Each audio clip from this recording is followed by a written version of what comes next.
Even if it's just 500,000, you are just start. Please never ever compromise on this. If you know a small project is what you can do, a 500 million project, a 1.2 billion project, a 1.5 billion project, so you can, let's stick to it. Success is stumbling from failure to failure without loss of enthusiasm. While successful people keep moving, make mistakes, but they do not quit. This is Ziggy's of the Silva Show on The Professionals.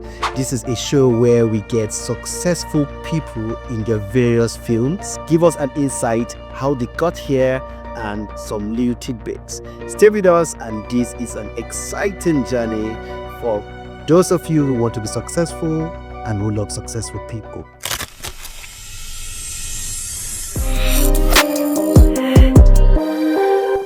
On this episode, we have someone special, and I'm excited introducing him to you, but I will leave that to him, the man himself. Hello, please introduce yourself to those who do not know you. Okay. Thanks for inviting me. My name is Soracho. You are the more known as Jarus.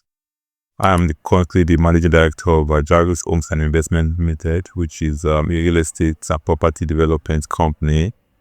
I'm also the CEO of Jarus Travel Services Limited, which is a travel services company. I'm also a chartered accountant. I'm a member of Chartered Association of Nigeria, FITN, an economist, fiscal policy analyst. I had some 50 years experience working in the gas and gas industry, 1 year experience in consulting before I moved fully to business, and real estate development is my main activity at the moment. I'm also a footballer, set up party footballers, eat as much as possible, just spend some time play football on that at recreational level. The football part mostly catches people off guard. Like, after seeing so much about the achievement, I see had enough time to put in your hobby, which is very important. Yeah. So we'll go to the critical question. What started real estate? How did the whole thing real estate start for you? For me, it started as a combination of passion and culture, because I bought my first land in 2009, July, some 16 years ago. And that was 1 year after I finished my NYC and I started working. And my parents just guided me to say, oh, you are working, you are earning decent pay. I want to just come and buy land in the village. I mean, it's not a village, but what's the Goshen's called village, your hometown. So I bought my first land there, and over 4 years as a young man, I built my first house, 2009 to 2013. While still living in a small rented apartment in Lagos. After that, I built my Lagos house, and I had a couple of other investments, corporate investments here and there. And over the course of 15 years of my career, between 2009 when I bought my first land to 2022 when I was quitting my industry, which was the petroleum industry. But I just felt like, I've done this for personal living for long. Why not just do it for commercial level, like, wayside company and start building houses and selling them. Of course, the main trigger was my encounter with one of my tenants, the boy that was staying in my BQ in 2022, a young guy that just a civil engineering graduate. Oh, wow. Yeah, he was working in real estate. So he had some real estate thing was going to, just a young man, and we're just sitting outside outside the house. I mean, I was working in the Big Four then, so we're working for a moment after COVID. Oh, okay. And we were for a moment after COVID. That's not too long ago. Just we're talking about even not in 2022. I mean, not. So I was working for a moment. I just got bored of the speaking English from morning till night, from morning till all day, and also all the meetings. I just stepped out doing my 1 hour break sign. I was just sitting in front of my house on what is called a bench. Yeah. My tenants also came out, and both of us were just gisting, and he was telling me about real estate. Okay. And I think I had some experience in this thing on personal level. But why not just let me go into the commercial level? And that was how it started. And before you knew it, I registered the company. Thankfully, that was the time when I quit the oil company I was working, I was given some decent cash Yeah, and that was how I used to buy the first land for commercial and I started marketing it, and it got big low. The whole thing went to my expectation. And after 1 year in the big four I was working, I decided to just leave my job and face it fully. And that's the background. Yeah, okay. While you were expressing yourself, something came to mind. Okay, I think it had to do with academic excellence. I think we didn't speak about that while you were introducing yourself. It's general knowledge that you graduated economics first class and in OAU. Okay, right. Briefly, let us know the journey through that. Yeah, I think one thing about me is that I think I have the natural talents that I myself sometimes will see, and that people see that thing in me and they tell me, yeah, they motivate me to go for it, and and I think that's the story of my academic excellence. Modesty, all my school years. In secondary school, for example, I never knew I could make. I never knew I could make what's called the whole call of honor for the best student in WAEC in my secondary school. But I had a young man called my Taiwo that was, my mate in school, and he was by far the best student in the whole school. And he would, encourage me, and I put in the best. And when our God came out, I was just second to him in the hierarchy of performance in the school. The same thing with Taife. When I got to AU, I studied economics. I was coming from Para State. I didn't have much exposure, and I was being thrown into an assembly of students from different parts of Southwest, some part of Nigeria, from Lagos, from Ibadan, people with many pay schools, and I just came from the schools from some then the area that wasn't so developed. So I'm going to exposure. Yeah, exactly that kind of exposure, and I got to AU. I got to first semester. The guy, the Michael I was talking about, was also in the first study another post. I was always, encouraging me. And before I knew it, first semester, I saw that I had A in almost all my courses except one. Come on, this is I can do this. Second semester, I had A in all the courses, and I left on the level with 4.90 over 5. And that was what made me, at that point, I needed, this thing is possible. And that was how I went for it. I put my heart into it. Year 2, year 3, year 4. When I got at the end of my year 3, I knew I was going to make it. That even if I had D all my courses or maybe C all my courses, I was still going to have a first class in my final year. So I now relaxed a little. So to play some football. not even football. Maybe just not skipping the early morning classes, and but I knew that you can start. No matter how bad things went, I was still going to have D or not have CB. It's scattered around the place. Exactly, here and there. So I still had a number of A's, D, and maybe I had one bad result, D. Yeah, in my final semester, and I still made my first class. And so I would say that there's an element of that innate ability there. Okay. I don't think it's I won't like to say it for everybody. Let's not deceive ourselves. Exactly. Let's not deceive ourselves. There's an element of innate ability there, but of course you need to put in the work there with, and your network also matters. If you're always around people that will tell you, you can never make a first class, perhaps it becomes a self-fulfilling prophecy. But I surrounded myself with people like Michael and some other guys who were always going for the best results, and I found myself making it. Most people say social life actually draws down such achievements. You agree with it, or you feel that people can still combine that? I think people can, but I don't think it should not be too much. No matter how good you are, no matter how naturally brilliant you are, if you spend too much time playing, then it's naturally tell on your performance. But at the same time, you don't need to spend your 24 hours on the whole 16 hours you're awake, studying to have a great grade. We've seen people in my own time. I hadn't read for more than 2-3 hours per day. Oh wow. Yeah, what I did was I just made sure that it was consistent. Consistent, exactly. After my Isha prayer, the 5th prayer of the day for almost the yes. About 8 o'clock, 8:30, I made sure I read, the note for the day. for the next 2-3 hours. You can combine all of these things together and still make a good grade, or should not be too much. If it's too much, then definitely going to affect the Okay, like that's a hack for those of you watching that. He's been able to tell you that learn yourself, draw a pattern that works, and success can be yours. So that's important. Then we go back to real estate, which is of course your baby. So the early stage, what will you define as little failure, if you want to talk about it as failure, teaching steps at that early stage? What do you feel were the early challenges that you have surmounted? Because I had experience building houses before I went into commercial, so I was used to some of these things. I had built houses in Lagos, and so when I started, I knew how to handle some of the potential challenges I could have. When they came, I was already familiar with them, and but I mean, I think the main challenge came not even on our first or second project. It was on our maybe third or fourth project when 2023 rather, when material prices escalated.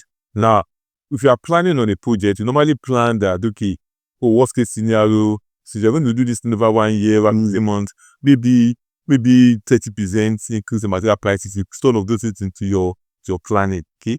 But what you are unlikely going to put into your plan is a situation in which material prices double or triple, Skyrocket. exactly. So 2023, when the government came up with the floating of the naira, and also coupled with subsidy over at that time, both policies affected prices of things generally. So we had a situation in which cement that was going for 5,500 per bag shot up to 10,000. Oh yeah, there's no way you would have thought of that. I mean, I was thinking, okay, worst case, maybe 6,000, 6,500. That wasn't our plan with now doubling.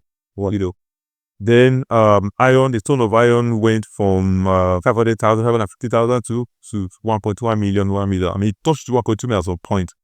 So it was a big challenge for us because we had planned we are planning with maybe like 30% increase in material prices, and at the time we paused a little, we paused our project a little, and but we still, we still, because my own name is very important to me, and I would rather bear the losses if there was any, than having to just appoint the off-takers. We had people that had confidence to bank on us, that they wanted us to buy our projects off plank. So I would say that shock that arose for doubling material prices in the late 2023 to 2024 has been our biggest challenge so far as a real estate company.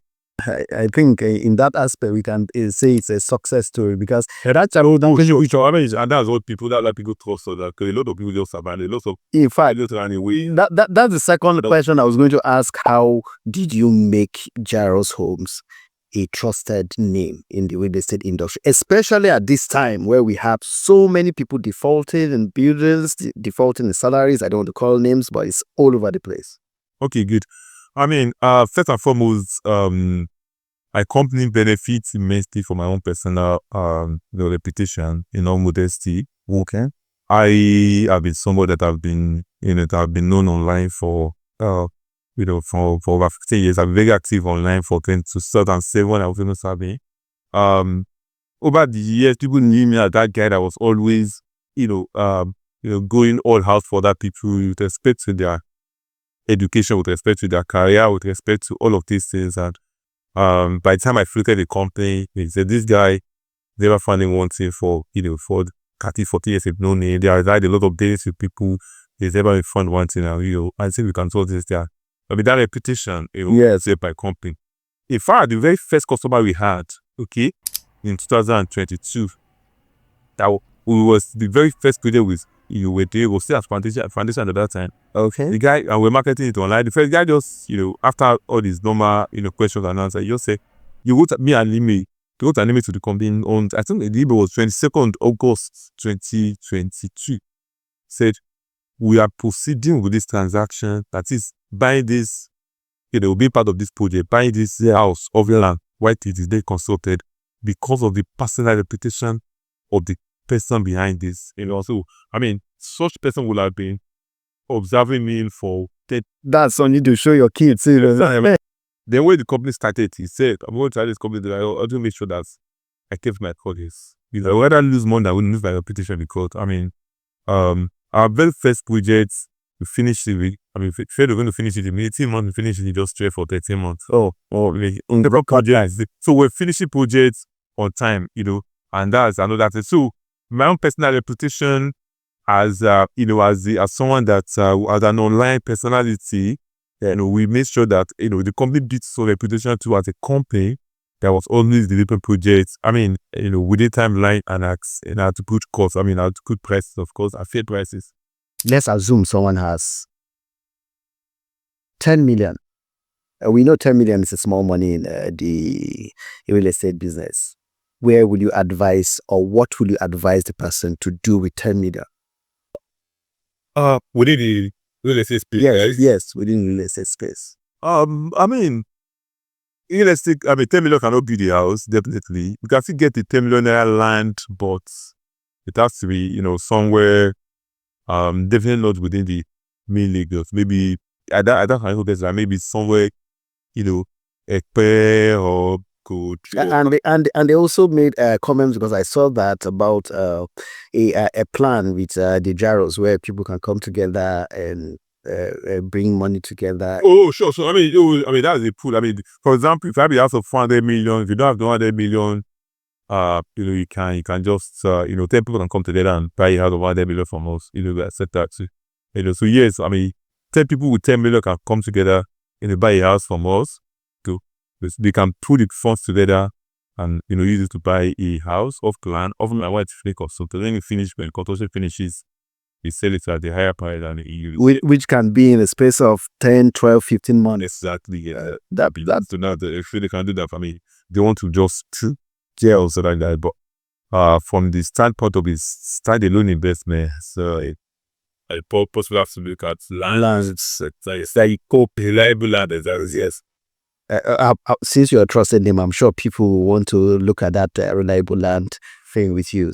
You spoke about X, the app X, popularly known as Twitter. So how did you crack it? This, I think it's so serious sometimes. Some people have called it toxic, but you're big on X. So how did you crack it? See, I'm a community person right from when I was, all my life, I've always been a community person. X is all the only, I mean, I became active on X just 2020. Just 5 years ago. Okay. And before the agency, I had been known, you know, my personal brand was already well known in Saipan and Nigeria. In 2009, I was voted the second most resourceful contributor to Nairaland career. Oh wow. Yes, 2009. I mean, that's 11 years before I even, you know, came to X. I mean, talking about toxicity of X. I mean, I think it comes with the game. I mean, I don't think it comes with the game. People, I mean, you can't stop people from being what they want to be. So, I mean, I don't think that's an issue. Everyone should just people. I mean, the people, there are some, you know, domestic issues which got online, and I mean, some people decided to use it for neighbors. You are not faced that. Instead, he bounced back and became. My God, I mean, I'm bigger to start to that was okay. Yeah, I don't see that. I mean, I don't think that's something I think even talking about bigger, you got also an award with Guardian. Oh, sure. I mean, yeah, I got a lot of nominations for, you know, what's company is doing. So to be honest with you, I think just focus on the positives and leave the negatives. Well, how do you see technology reshaping the real estate industry? What do you think? Are you ready for it, or are you preparing? Or are you worried about it? I mean, I believe we've not even cracked the traditional. We still have a lot of opportunities within the traditional space of real estate. The more technology you deploy, the more expensive the outcome, you know, the output is, and you have a buyer market that is, you know, where a lot of people will not be able to afford that. You know, the outputs. If we are open to it, we always okay to innovation and adaptive, but at the same time, you know, people just want to live, you know, at their basic, or maybe start about basic, yes, you know, bungalow or terrace or flats. Now, One thing I am sure of is that you have been big on shouting loud and clear that you do not play with quality of your buildings, no matter what it costs. And I remember there was one time someone was quoting you where you say, let no old artisan come and tell you, I used to do it like this, let's leave it like this, and you agree. Follow what is on paper, how it's supposed to be done. So, so for me, quality is very important because I have a name to protect. And light is very important to me. So that's why I'm always emphasizing it. Please, never ever compromise quality. If you know a small project is what you can do, a 500 million project, a 1.2 billion project, a 1.5 billion project, so you can just stick to it. A 200 million, 300 million project, stick to it. Rather than say you want to go and do, maybe a 15 billion projects and, begin to try to, yes, cut corners, yes. Let's stick to small and mid-sized projects that we know we can finish on time, we can monitor well, we have technical team, we have fellow. So that's our philosophy. And quality is very important for me. Okay, you have been able to create a phrase that said Akara boys and just start. People have had that from the presentation I made. The recent to the show we had in Lagos and Abuja. And of course, I remember the first title, the title of the first slide was City Boy and First Akara. There's a Yoruba proverb that says that like the first morning his small child that and yes, as he expects it, on Akara. Yes. So it's just a way to just say that most times if your first big break, your first hit, your first financial breakthrough, you tend to spend it on frivolities. Yeah. Of frivolity, yeah. And say just and it could be life changing. Exactly. So that was just the way I spent, just to describe the way I spent my first, my first earning for the first 1 year, and later I now stopped back. I decided to just a property investment. There's just start is a related concept, which the very first. So when I bought that land in Para, I traveled for Salah for Muslim Faith by Leah, so shortly after.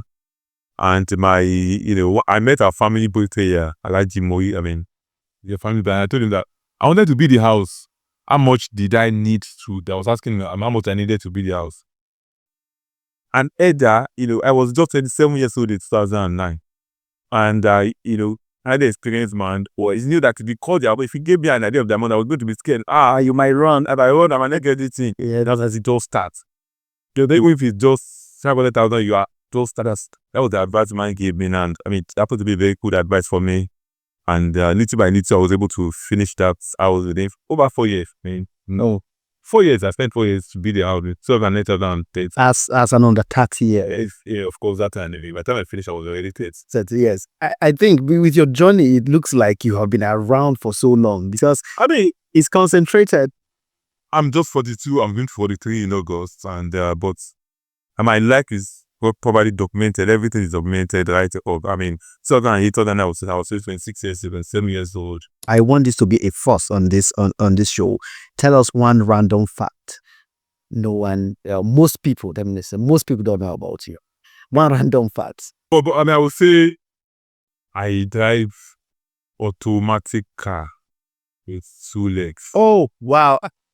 Incredibly, I don't know. Are you serious? Yeah, it is. That's you drive automatic car with 2 legs. Other than one, that's one fact about me. Okay, this is a major fact. So you can see our all smart CEO, Sir Jarus, drives automatic car with 2 legs. People will start watching you when they see you on traffic and start tracking how many legs. That's wonderful. We're able to get that as a random fact from you. What would you change in all of this? In how you've gone about business, leadership, being the CEO 10 years ago, would you change anything? In hindsight, I felt like maybe if I started the real estate company much earlier, maybe I would have been, we would have been bigger than this, because I'm very big on study other companies, their models, their trajectory, their growth. And I saw that a set of companies that were established in 2017 to 2020, they have become very, very big today. As an economist, I see trend, I see, I flow my exactly that there was, a period of time in which, the best times to start a real estate company that there were a lot of opportunities in the market and all of these things, and companies that were formed around that time appear to be doing well. So yes, maybe I've started a little bit earlier if I knew, if I had already. So this is Silva Show, sir, and before you go, let's give us a bit of parting message to the viewers. Okay, I mean, I will not make my message commercial. I will just make it some sort of motivation, and that's that just start. Like I was advised a couple of times, and so just start. You don't have to have everything figured out. By the time you start, just start. And I said something again about my own philosophy. Just start. Once you have that idea, you have that rough estimate, rough calculation of what if you can deliver it, and I think you have the capacity, maybe the network to do it, and I said that Magnus Cabot, the founder of First School, recently said something like that when he was having the commencement speech to Harvard graduates, Harvard School of 2017. He was advising them that ideas don't come out fully formed. Okay, just that. Oh, yeah. Thank you very much. It's nice having you on the show. You're welcome. Thanks.